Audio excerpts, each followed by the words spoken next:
Donc salut YouTube, donc aujourd'hui présentation de mon deck Wind-Up post-banlist mars 2013. Donc voilà, il a beaucoup pris. Bon, j'ai essayé de faire un build avec.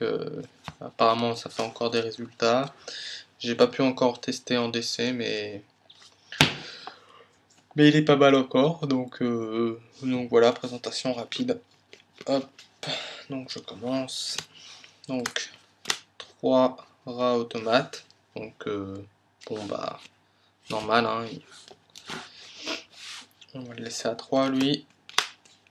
3 lapins automates. Donc des cartes extrêmement fortes, hein. Je joue à 3.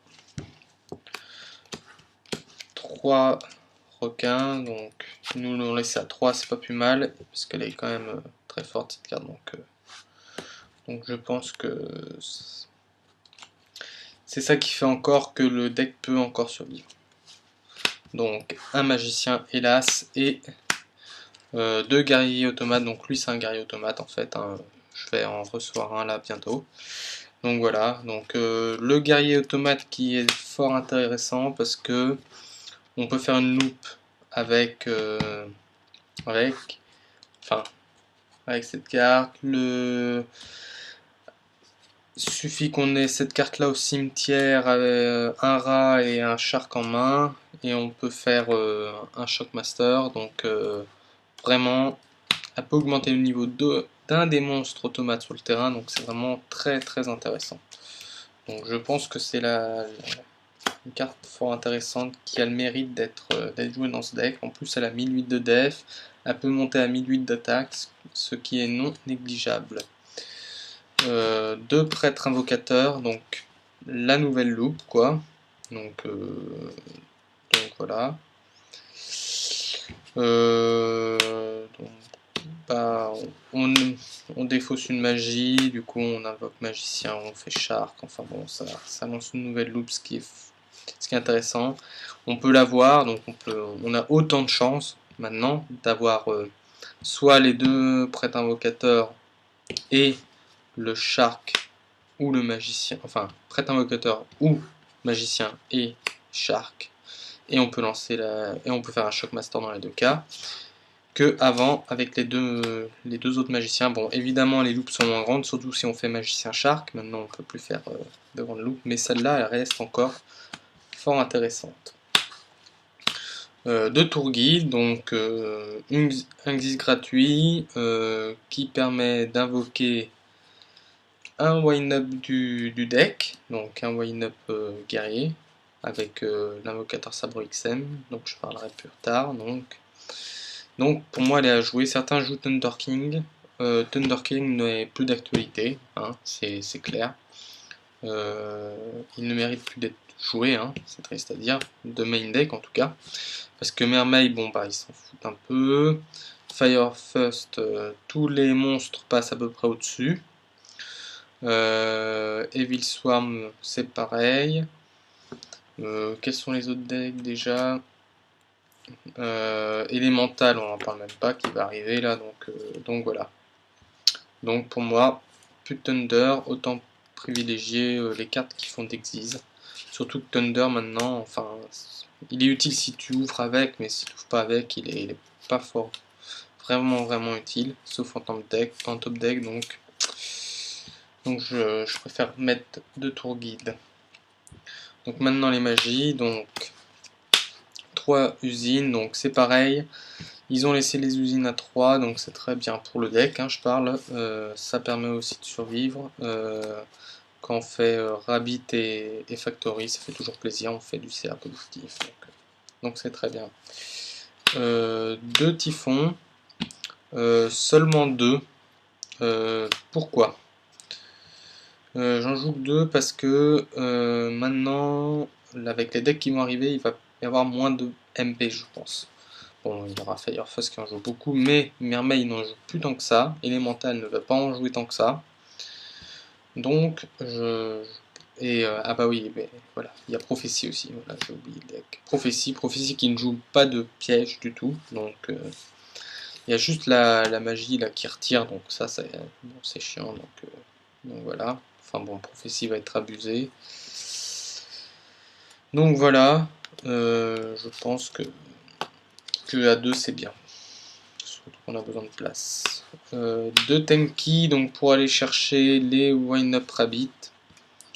Et qui sert de bouffe pour le prêtre invocateur. Donc fort intéressant. Pour l'instant à 2, à 3 c'est inutile parce qu'on peut aller chercher le rabbit. Enfin le rabbit il vient naturellement vu qu'il est à 3. Donc voilà. Je pense qu'à 2 c'est bien. 2 gobelins, donc ça c'est un gobelin parvenu que je n'ai pas mais qui devrait bientôt arriver. Donc voilà. Donc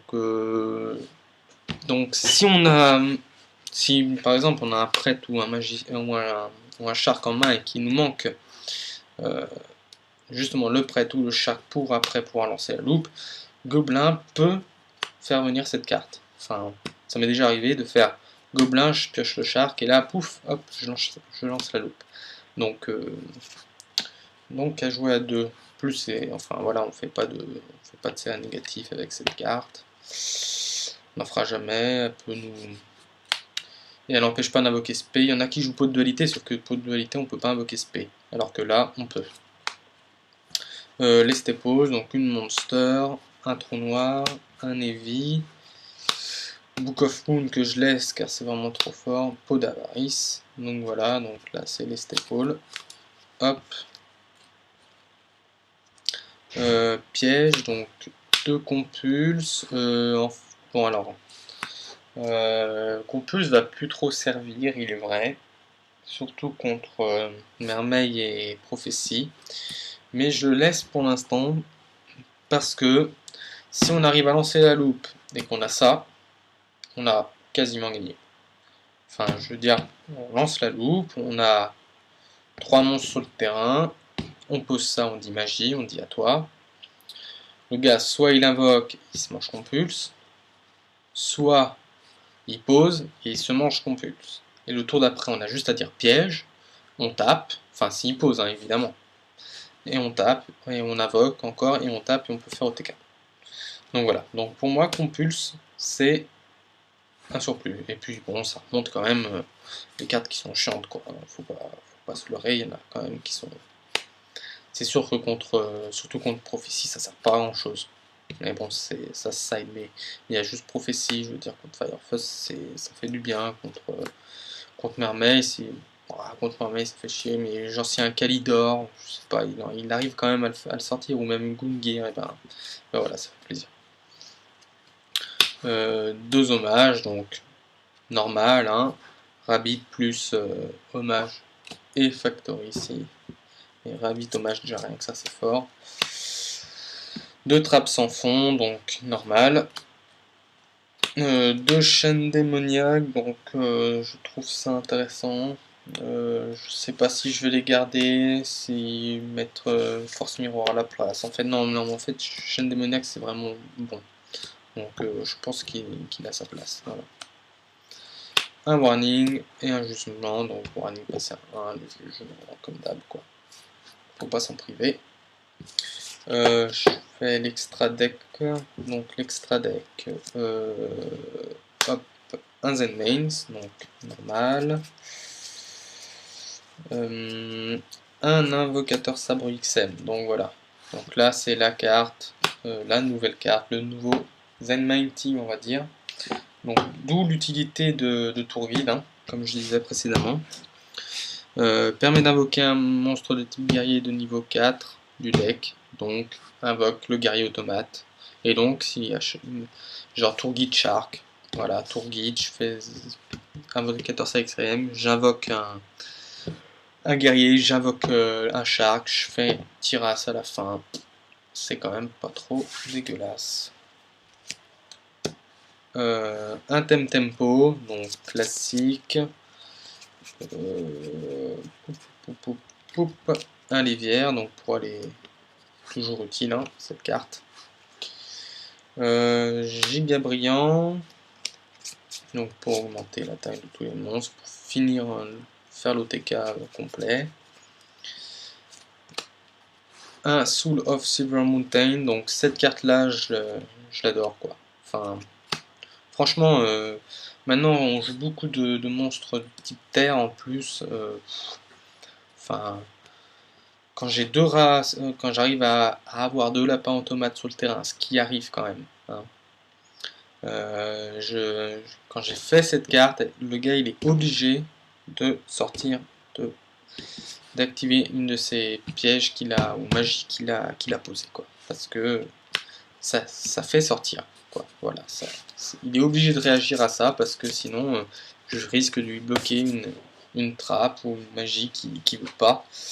Et donc, et en plus, quand il détruit un monstre, on invoque un monstre de type terre du cimetière. Donc ça, c'est vraiment très fort.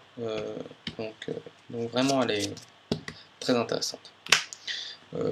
Un Léviathan, donc normal. Un numéro 30, le Golem. Donc, s'il y a un trop gros monstre sur le terrain, et ben hop, voilà, je yacht. Ensuite, donc les monstres de niveau 4. Président des abysses, donc ça c'est contre Merveille. Ensuite, la carte, l'Axis numéro 4, la plus forte à mon avis, Maestroc. Hein.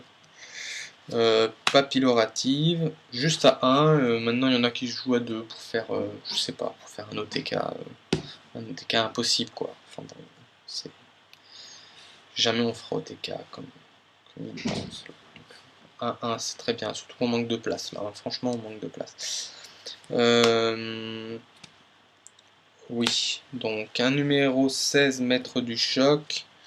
Donc, voilà, donc c'est sortable. Hein.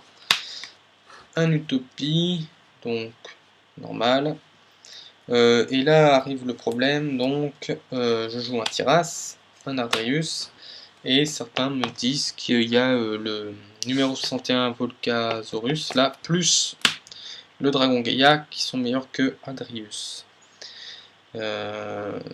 Donc voilà, donc là je sais pas combien ça fait. J'aimerais caser un Gaga Cowboy. Donc ce que je pense faire personnellement, c'est ôter le Gigabriand qui n'est pas si dominateur que ça, on va dire. Le Léviathan, je suis obligé de le garder. L'Utopie, pareil, je peux l'ôter. Vu que si je rajoute un Gaga Cowboy, j'aurai la place. Quoi. Un Gaga Cowboy me fera l'affaire, je tape. Gaga Cowboy permet de gagner sans attaquer, donc ça c'est vraiment très très bon. Donc du coup ça me ferait 1, 2, 3, 4, 5, 6, 7, 8, 9, 10, 11, 12, 13, 14, plus le Gaga Cowboy, plus le Volcasaurus, donc je suis dans un impasse, je ne sais pas quoi ôter. L'Ardrius, il y en a, ils me disent Volcasaurus tout seul est supérieur. Donc non, non, Ardrius permet de détruire une magie ou piège face recto. Ce que ne fait pas Volcasaurus. Après, Volcasaurus plus Gaïa est plus fort, je l'admets, mais pas Volcasaurus seul. Donc, pour moi, Ardrius est indispensable. Enfin, vraiment. Vraiment. Je vois pas l'ôter. Là, je vois pas quelle carte ôter en fait. Le Léviathan, je suis obligé de le garder parce que si on me fait un monstre de même tout bête hein, à 1009, et ben j'arrive pas à le tomber avec des Xyz de rang 3 quoi. À part en faisant le numéro 30 quoi, mais et le numéro 30 on le fait que si on est sûr de gagner derrière. Et ça nous laisse que 2 tours. Donc, ça je suis obligé de le garder. Donc peut-être que je tester sans l'Adrius, mais bon, ça m'embête beaucoup. Et puis, il y a aussi le Black Sheep, là, le Black Sheep numéro 50, ou un truc comme ça. Donc voilà. Donc c'est assez ennuyeux. Sinon, donc oui, donc je sais pas si vous connaissez la loupe. Enfin bon, voilà.